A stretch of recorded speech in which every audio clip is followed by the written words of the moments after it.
پیارے بچوں، یہ کہانی ہے ایک خوبصورت جنگل کی جس میں بندروں کا ایک گروہ رہتا تھا۔ بندروں کا بادشاہ بہت عقل مند۔ ایک دن اس نے اپنے گروہ کو اکٹھے بلایا اور کہا، میرے پیارے بندروں، ہم خوش قسمت ہیں کہ اس خوبصورت جنگل میں رہتے ہیں، لیکن خبردار، درخت اور پودے ہرے بھرے اور سرسبز ہو سکتے ہیں، لیکن ان میں بہت سے زہریلے پھل ہوتے ہیں۔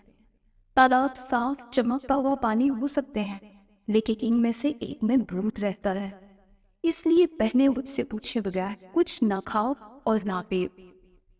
اگلے دن ایک بندر کو پیاس لگی، اسے بادشاہ کی بات یاد آئی اور وہ اس سے بات کرنے چلا گیا۔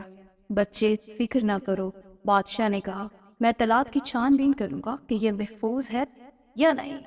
جب وہ تالاب کے قریب پہنچا تو اس نے دیکھا کہ بڑے بڑے قدر اندر جا رہے ہیں لیکن باہر نہیں آ رہے۔ بادشاہ نے نتیجہ اخذ کیا کہ یہی وہ جگہ ہے جہاں بھوت چھپا ہوا تھا۔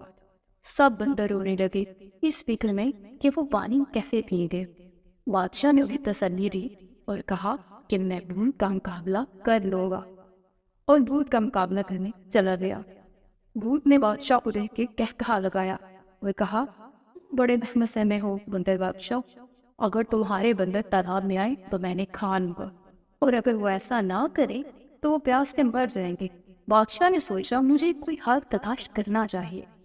اس نے اپنے بندروں سے بانس کے ٹکڑے جمع کرنے کو کہا۔ کھوکھلی بانس کی چھڑیوں کو آپس میں جوڑ کر اس نے ایک بڑا پائپ بنایا جو تالاب کا پانی چوستا تھا۔ بندر اپنے دل کی خواہش کے مطابق پانی پینے کے قابل ہو گئے۔ سب کی طرف سے بندر بادشاہ کو سلام۔ بندروں نے نعرے لگائے۔ وہ بھوت جسے بندر بادشاہ نے اپنی سمجھداری سے شکست دے دی تھی، وہ لمبے چہرے کے ساتھ تالاب میں واپس چلا گیا اور کبھی نہ آنے کا عہد کر لیا۔ جب چیزیں مشکل لگے تو کبھی بھی ہمت نہ ہارے، بندر بادشاہ کی طرح باصبر اور ہوشیار ہیں۔